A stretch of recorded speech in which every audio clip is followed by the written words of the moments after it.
Himani hospital के gate पर ही थी। हिमानी को आहान की गोद में देखकर यामिनी को बहुत गुस्सा आया। शेखर के एक्सप्रेशन भी कुछ खास नहीं थे और शनाया के चेहरे पर कोई एक्सप्रेशन नहीं था। आहान, यामिनी ने चिल्लाते हुए कहा। आहान का मुंह बन गया। वो पहले हिमानी का चेकअप करवाना चाहता था पर यामिनी की आवाज सुनकर उसे रुकना पड़ा। यामिनी अपने पैर पटकती हुई आहान के सामने आई। अब ये नई लड़की कौन है? यामिनी ने पूछा।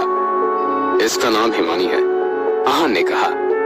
अभी तक तो उस कनक का सच तुमने बताया नहीं और अब ये हिमानी और आ गई, यामिनी ने कहा। तुम आखिर चाहते क्या हो? शनाया को क्यों चीट कर रहे हो तुम? यामिनी कुछ समय तिलमिलाने लगी। आप जो सोच रहे हैं वैसा कुछ नहीं है हम दोनों के बीच में, आहान ने कहा। तुम हमें पागल समझ रखे हो क्या? है? ये तुम्हारी बाहों में है और तुम कह रहे हो कि तुम दोनों के बीच में कुछ नहीं है, यामिनी ने कहा। यामिनी और आहान की बातें सुनकर हिमानी की आंखें खुली। वो समझ गई थी कि उसकी वजह से वहाँ कुछ प्रॉब्लम हो गई थी। वो तुरंत आहान की गोद में उतर गई। आंटी, मैं भैया से कल ही मिली थी, उन्होंने मेरी जान बचाई थी, हिमानी ने समझाने की कोशिश की। यामिनी ने हिमानी की बात पर ध्यान नहीं दिया और उसे एक थप्पड़ मारा।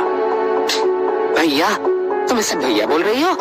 ये दिखावा किसी और के सामने करना, तुम्हें पता नहीं है कि ये शादीशुदा है। मिसेस के लिए क्या बदतमीजी है? चुप रहो तुम। अगर तुम्हारा इससे कोई रिश्ता नहीं है तो तुम्हें बुरा क्यों लग रहा है, यामिनी ने कहा। हिमानी समझ गई थी कि ये औरत आहान की सांस थी। जो दूर खूबसूरत लड़की खड़ी थी वो आहान की पत्नी थी। आंटी, हिमानी ने कहा। मुझे आंटी मत बुलाओ, यामिनी ने हिमानी की बात काटते हुए कहा। उसने फिर से हिमानी पर हाथ उठाने की कोशिश की पर इस बार आहान ने उसका हाथ पकड़ लिया। बस, इसमें हिमानी की कोई गलती नहीं है, उसे ऐसे बदनाम करने की कोई जरूरत नहीं है, आहान ने कहा। शर्म नहीं आ रही ये सब बोलते हुए? यहाँ सबकी आंखें हैं, सबको सच दिखाई दे रहा है, यामिनी ने कहा। मिसेस गिल, बिना वजह प्रॉब्लम क्रिएट मत कीजिए, आहान ने कहा। मैं बिना वजह प्रॉब्लम क्रिएट कर रही हूँ? तुम खुद ही एक प्रॉब्लम हो। तुम भी शनाया का ध्यान नहीं रखते हो और अलग अलग लड़कियों के साथ अफेयर कर रहे हो, यामिनी ने कहा। मैं कह रहा हूँ ना हमारे बीच में ऐसा कुछ नहीं है, आहान ने कहा। आहान, ये सब क्या चल रहा है? मुझे सब सच बताओ, शेखर ने पूछा। शेखर के चेहरे पर अजीब से भाव थे। कनक के बारे में वो ज्यादा नहीं जानता था पर हिमानी उसके सामने थी इसलिए उसने सवाल किया। पापा, दरअसल बात है कि कल जब मैं हॉस्पिटल में जा रहा था तब आहान ने शेखर को पूरी बात अच्छे से समझाई और हिमानी और सुमित्रा उसे कैसे मिले थे, कैसे उसने उन दोनों को सानिया से बचाया था, ये सब भी बताया। शेखर के लिए विश्वास करना मुश्किल हो रहा था पर यामिनी को गुस्सा आ गया। उसने आहान से कहा, तो इस लड़की के लिए तुमने अपनी मासी की कार डैमेज कर दी, फिर भी बोल रहे हो कि तुम्हारे बीच में और इसके बीच में कोई रिश्ता नहीं है? सानिया की कार इसलिए डैमेज हुई क्योंकि वो ये डिजर्व करती थी, आहान ने कहा। इसमें मेरे और हिमानी के रिश्ते के बीच में लाने की बात कैसे आ गई है? आहान ने कहा। इतनी सी बदतमीजी से बात कर रहा है। आज इस लड़की के लिए इसने सानिया की कार तोड़ दी, कल पता नहीं हमारे परिवार को मार दे इस लड़की के लिए, यामिनी ने शेखर की तरफ देखते हुए कहा। यामिनी, ये क्या बोल रही हो? चलो जाकर घर पे जाकर बात करते हैं, शेखर ने कहा। शेखर हॉस्पिटल में अपने परिवार का तमाशा नहीं बनवाना चाहता था। वहाँ सभी लोग उन्हें घूर रहे थे। हरगिज नहीं, जब तक ये मामला निपट नहीं जाता कोई भी घर नहीं जाएगा, यामिनी ने कहा। यामिनी ने मन बना लिया था कि वो आहान की इंसल्ट करके रहेगी। मामला कुछ है ही नहीं तो फिर कैसे निपटेगा, आहान ने कहा। सच सच बताओ और कितनी लड़कियां हैं, यामिनी ने कहा। हम घर चलते हैं। इस बार ये बात शनाया ने बोली थी। बहुत देर से सब देख और सुन रहे थे। अपने पिता की तरह उसे भी लग रहा था कि यहाँ तमाशा करना सही नहीं है। नहीं, मैं नहीं जाऊंगी, आज जो भी बात है यहीं पर होगी, यामिनी ने कहा। और शनाया, तुम अब भी अपनी आंखें बंद करके क्यों बैठी हो? अब तो बात को समझो, यामिनी ने अपनी चिंता जताते हुए कहा। आप क्या सफाई चाहती हैं मुझसे? सफाई क्या है? जो सच है वो बताओ और अपनी हरकतों के लिए शनाया से माफी मांगो, तभी हम घर जाएंगे। कनक और हिमानी मेरी दोस्त हैं। हिमानी को तो मैं अपनी छोटी बहन मानता हूँ, यही सच है। करना है तो कीजिए विश्वास, वरना मत कीजिए, आहान ने कहा। तुम मुझसे ऐसे कैसे बात कर सकते हो? मैं तुम्हें साफ साफ बता दे रही हूँ, तुम शेखर और शनाया को बेवकूफ बना सकते हो पर मुझे नहीं। मैं किसी को बेवकूफ नहीं बना रहा हूँ, आहान ने इरिटेट होते हुए कहा। तो अगर तुमने शनाया से माफी नहीं मांगी तो तुम गिल फैमिली के कभी कदम नहीं रख पाओगे अंदर। हम कल ही फैमिली कोर्ट जाएंगे और डिवोर्स फाइल करेंगे, यामिनी ने कहा। ठीक है। ये जवाब सुनकर सब हैरान थे। जिसने ये कहा था वो आहान नहीं बल्कि शनाया थी। शनाया, क्या कहा तुमने? ठीक है, मुझे मेरे और आहान का तलाक मंजूर है। हम कल ही जाएंगे और डिवोर्स फाइल करेंगे, शनाया ने कहा। ये सुनकर आहान, शेखर और यामिनी तीनों हैरान और परेशान हो गए थे। शनाया, तुम मजाक कर रही हो ना? यामिनी ने पूछा। माम, मैं मजाक नहीं कर रही। आप यही चाहती थी ना? अब तो खुश हो जाइए, मैं आपकी बात मान गई। शनाया, बकवास मत करो। मैं बकवास नहीं कर रही, मैं जो कह रही हूँ सोच समझ कर कह रही हूँ, शनाया ने कहा। फिर उसने आहान से कहा, आहान, हम कल ही डिवोर्स फाइल करेंगे। क्यों? आहान ने पूछा। आहान को विश्वास नहीं हो रहा था कि शनाया ऐसी बात कर रही थी। क्यों? क्या? कोई जवाब नहीं। हम डिवोर्स ले रहे हैं, मतलब ले रहे हैं। मैं इन सबसे बहुत थक गई हूँ, शनाया ने लंबी सांस लेते हुए कहा। आहान का दिल बैठ गया। शनाया की टोन से साफ पता चल रहा था कि इस बार वो बहुत सीरियस थी। वो सच में डिवोर्स चाहती थी। शनाया, हम घर चलते हैं और आराम से बात करते हैं। हाँ, बात करने की कोई जरूरत नहीं है, मेरा फैसला नहीं बदलेगा, शनाया ने कहा। उसके चेहरे पर कोई एक्सप्रेशन नहीं थे। ऐसा लग रहा था मानो उसे कोई फर्क नहीं पड़ रहा था। शनाया, बी प्रैक्टिकल, इमोशनल होने की जरूरत नहीं है। अपनी जिंदगी के सबसे मुश्किल 3 साल तुमने निकाल दिए। अब जब सब सही होने जा रहा है तुम्हें डिवोर्स चाहिए? ये कैसी बेवकूफी है बेटा? शेखर ने कहा। हाँ शनाया, मेरी बातों को तुम्हें सीरियसली लेने की कोई जरूरत नहीं है। मैं तो बस ऐसे ही गुस्से में कुछ भी बोल देती हूँ, यामिनी ने कहा। यामिनी भी नहीं चाहती थी कि वो आहान से डिवोर्स ले। मॉम, डैड, प्लीज मुझे समझाने की कोशिश मत कीजिए। मैंने ये फैसला बहुत सोच समझ कर लिया है। मेरा और आहान का कोई मैच ही नहीं है। हम दोनों बहुत अलग हैं। 3 साल पहले हमारी शादी होनी ही नहीं चाहिए थी। अब मैं इस गलती को सुधारना चाहती हूँ, शनाया ने कहा। उस पर किसी की बात का कोई असर नहीं हो रहा था। शनाया जितनी शांत थी उससे आहान को डर लग रहा था। ये पहली बार था जब आहान के चेहरे का रंग फीका पड़ गया था। शनाया, प्लीज ऐसे मत बोलो, प्लीज, आहान ने कहा।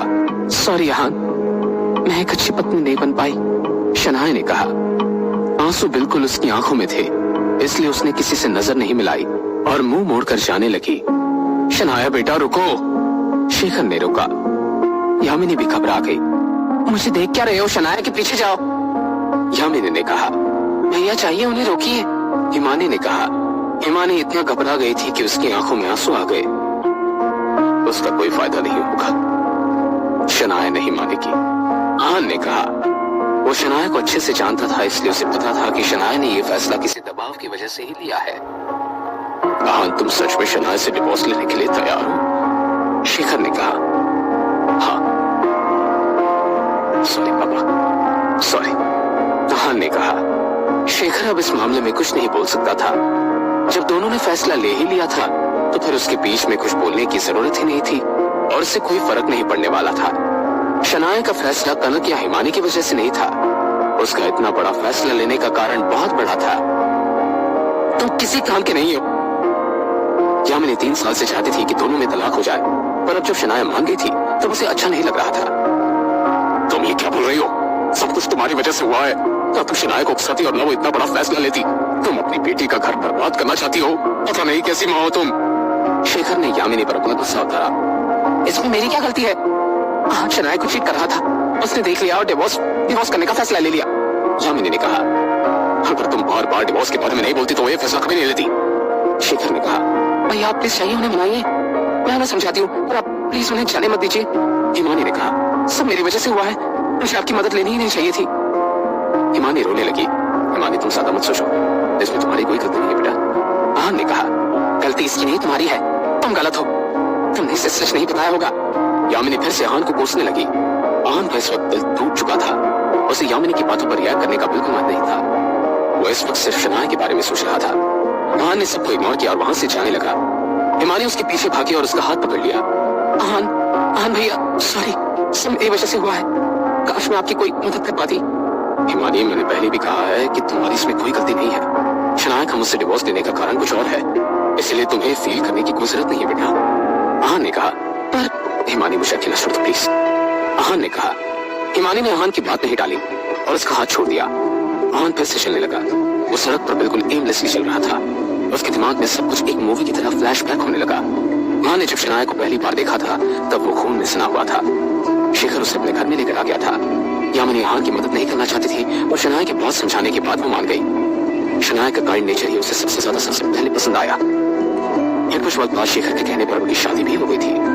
आहान रायजादा परिवार से बिल्कुल अलग हो गया था और एक नॉर्मल लाइफ जीने लगा। उसने किसी से भी अपनी असलियत के बारे में नहीं बताया था। वो गिल फैमिली के ताने भी सहन करता था। वो नहीं चाहता था कि रायजादा फैमिली को उसके बारे में कुछ पता चले और ना ही वो ये चाहता था कि गिल फैमिली उसके बारे में जाने।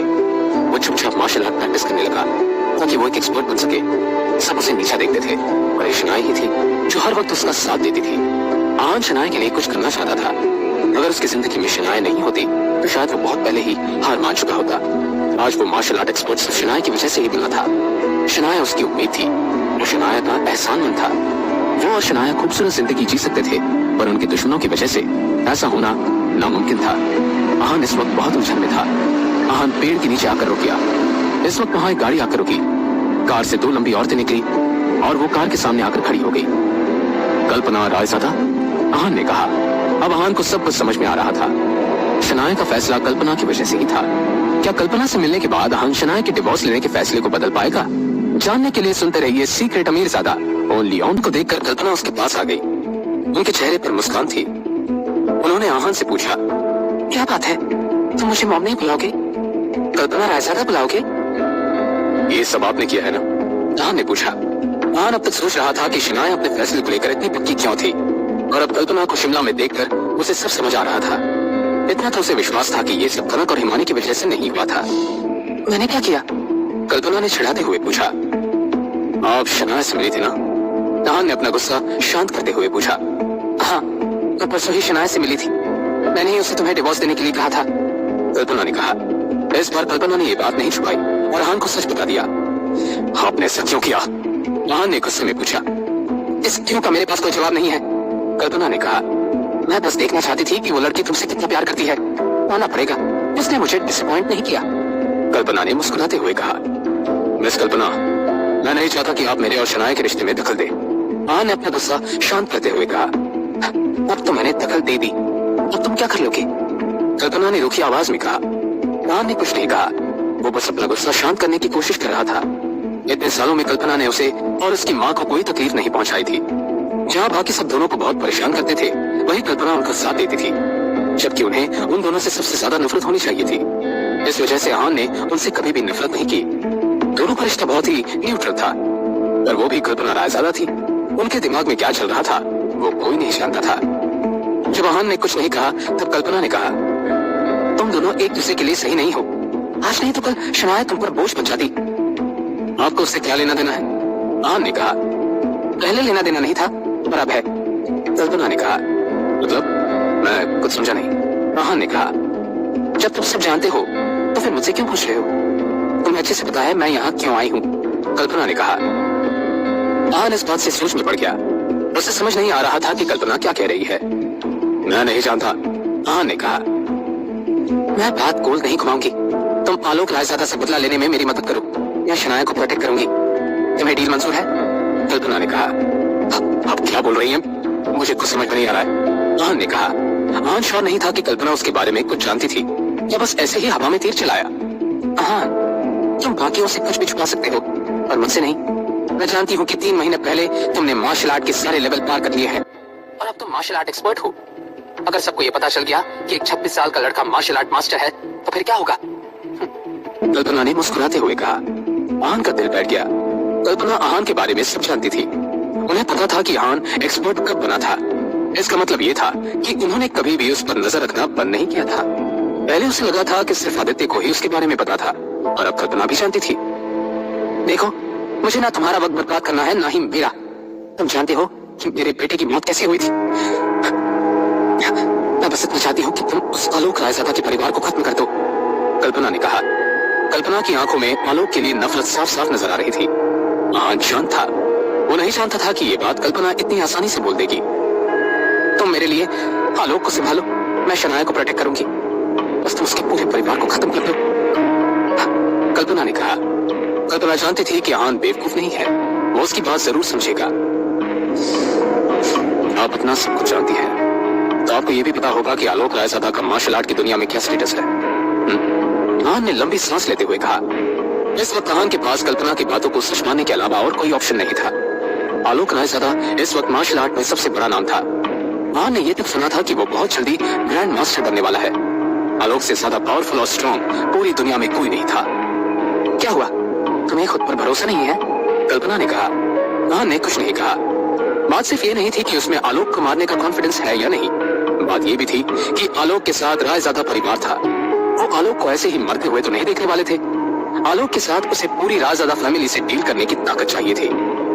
आहान, तुमने अनन्या के साथ जो किया, उसके बाद आलोक तुम्हें ऐसे तो छोड़ेगा नहीं। वो तुमसे बदला जरूर लेगा, और तुमसे बदला लेने के लिए वो शनाया का इस्तेमाल करेगा। सब जानते हैं कि शनाया तुम्हारी इकलौती और सबसे बड़ी कमजोरी है, कल्पना ने कहा। आहान अभी भी चुप था। कल्पना की बात बिल्कुल सच थी। शनाया के अलावा आहान की कोई और कमजोरी ही नहीं थी। शनाया के लिए उसने विकी, रॉकी, सनी और कनक के साथ हाथ मिलाया था। उसने अब तक जो भी किया था शनाया को प्रोटेक्ट करने के लिए किया था। और रायजादा परिवार के सामने ये सब एक मजाक था। वो एक ही बार में पूरे शिमला को खत्म कर सकते हैं। उनके पावर के आगे किसी की पावर की कोई वैल्यू नहीं थी। शनाया को मुझे संभालने दो, उसके बाद तुम्हें शनाया की चिंता करने की कोई जरूरत नहीं है, कल्पना ने कहा। आहान अपने दिमाग में सब कुछ कैलकुलेट कर रहा था। इस वक्त शनाया उसकी सबसे बड़ी कमजोरी और ताकत थी। ये भी सच था कि आहान शनाया की वजह से ही 3 सालों से शिमला में अटका हुआ था। अब कल्पना इसे तोड़ना चाहती थी। ऐसा हो जाने पर आहान को कुछ भी करने का और कहीं भी जाने का मौका मिल सकता था। और अगर कल्पना शनाया को प्रोटेक्ट करे तो आहान अपनी पावर्स पर ध्यान दे सकता था। ठीक है, आहान ने बहुत सोच समझ कर कहा। ये बात सुनकर कल्पना का एक्सप्रेशनलेस चेहरा खिल गया। उनके चेहरे पर मुस्कान आ गई। उन्होंने अपना हाथ आगे बढ़ाया और कहा, I hope for a pleasant cooperation. Aahan ने हाथ मिलाने के लिए अपना हाथ आगे नहीं बढ़ाया, बल्कि उसने रूखी आवाज में कहा, शनाया का अच्छे से ध्यान रखना। अगर उसे हल्की सी भी खरोंच आई तो मैं तुम्हारे पूरे परिवार को बर्बाद कर दूंगा। कल्पना को यह सुनकर बिल्कुल अच्छा नहीं लगा। वो आहान से इतना बात कर रही थी आराम से, और आहान उससे इतनी रूखी आवाज में बात कर रहा था। पर फिर उसने बात को इग्नोर किया और मुस्कुराते हुए कहा, शनाया 2 दिन बाद मनाली चली जाएगी।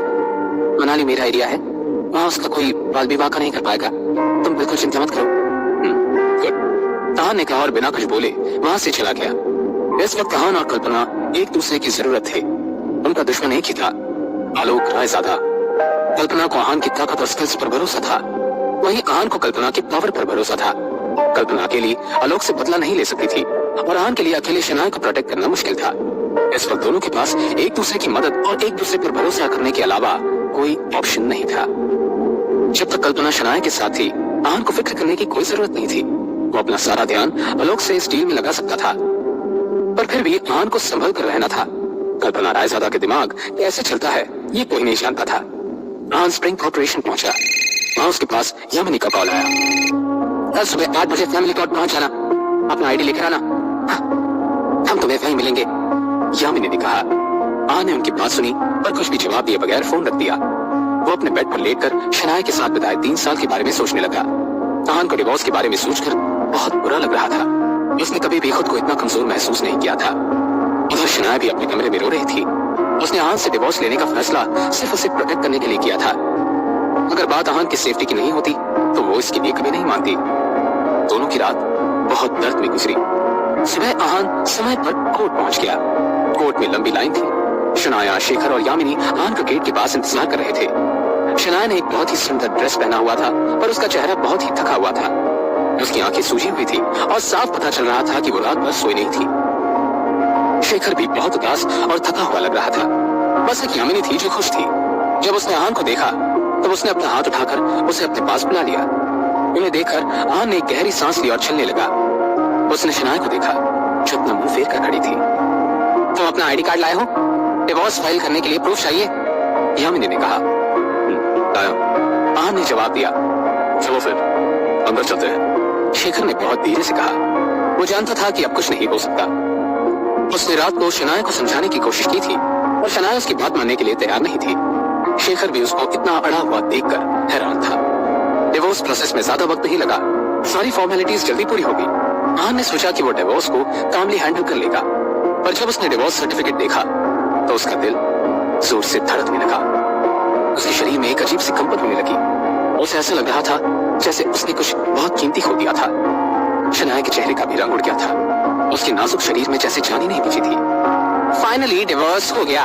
हमारे शनाया की किस्मत इतनी अच्छी है कि सब कुछ इतनी जल्दी हो गया, हमें बार बार कोर्ट के चक्कर नहीं काटने पड़े। यामिनी, शेखर ने गुस्से में कहा। आहान, अब मेरी बात ध्यान से सुनो। तुम्हारा और शनाया का कोई रिश्ता नहीं है, तुम दोनों के रास्ते अलग हैं। अब से तुम दोनों एक दूसरे से कोई कांटेक्ट नहीं रखोगे। आज के बाद शनाया के रास्ते में मत आना, यामिनी ने कहा। आहान ने यामिनी की एक भी बात नहीं सुनी, वो शनाया को देखता रहा। शनाया आहान से नजरें चुरा रही थी। 1 महीने के अंदर मैं शनाया की शादी करवाऊंगी, और इस बार इसकी शादी बहुत बड़े परिवार में होगी, जो तुमसे 1000 गुना ज्यादा अच्छा होगा और शनाया के लायक होगा। तुम्हारे साथ मेरी बेटी के 3 साल बर्बाद हो गए। यामिनी अपनी बात बोलती रही। चुप रहो, शेखर ने चिल्लाकर कहा। यामिनी शांत हो गई और फिर उसने बोलना शुरू किया। तुम मुझ पर क्यों चिल्ला रहे हो? आज इतना खुशी का दिन है, यामिनी ने कहा। खुशी का दिन? शेखर ने अपने दांत पीसते हुए कहा। उसका मन कर रहा था कि वो यामिनी को एक थप्पड़ मार दे। हाँ, आज मेरी बेटी आजाद हो गई है। 3 साल से यूजलेस की वजह से शनाया को कितना कुछ सहना पड़ा। एक दिन भी ऐसा नहीं था जब शनाया को तकलीफ ना हुई हो। आज इनके तलाक से शनाया फ्री हो गई है, इससे ज्यादा खुशी की बात और क्या हो सकती है, यामिनी ने कहा। इससे पहले शेखर कुछ कह पाता आहान ने कहा, ये सही बोल रही है। शनाया ने मेरे साथ सिर दुख देखे हैं, मैं इसे कोई खुशी नहीं दे पाया। सॉरी शनाया, सॉरी पापा। आहान, ऐसा मत कहो। तुमने आज तक कुछ भी ऐसा नहीं किया है जिससे हमें तकलीफ हुई हो। तुमने हमेशा शनाया को खुशी दी है बेटा। मैं जानता हूँ कि डिवोर्स लेने की तुम्हारी अपनी वजह होगी, मैं इसमें कुछ नहीं कर सकता, पर हाँ, तुम्हें इतना विश्वास दिला सकता हूँ, जब तक मैं हूँ गिल परिवार तुम्हारा है। तुम जब चाहो तो वहाँ आ सकते हो। भले ही तुम्हारा डिवोर्स हो गया है, पर गिल परिवार हाउस के दरवाजे तुम्हारे लिए खुले हैं। तुम हमेशा मेरे बेटे रहोगे और तुम्हारी जगह कोई नहीं ले पाएगा, शेखर ने कहा। शेखर ये सारी बातें बहुत दिल से बोल रहा था। मैं आपसे मिलने आते रहूंगा, आहान ने कहा। यामिनी ने रूखी आवाज में शनाया से कहा, शनाया तुम मेरे साथ चलो। शनाया ने अपना डिवोर्स सर्टिफिकेट पर्स में डाला और यामिनी के साथ जाने लगी। शनाया, 1 मिनट को। आहान अब शनाया से क्या कहना चाहता था, जानने के लिए सुनते रहिए secret Amirzada, only on Pocket FM.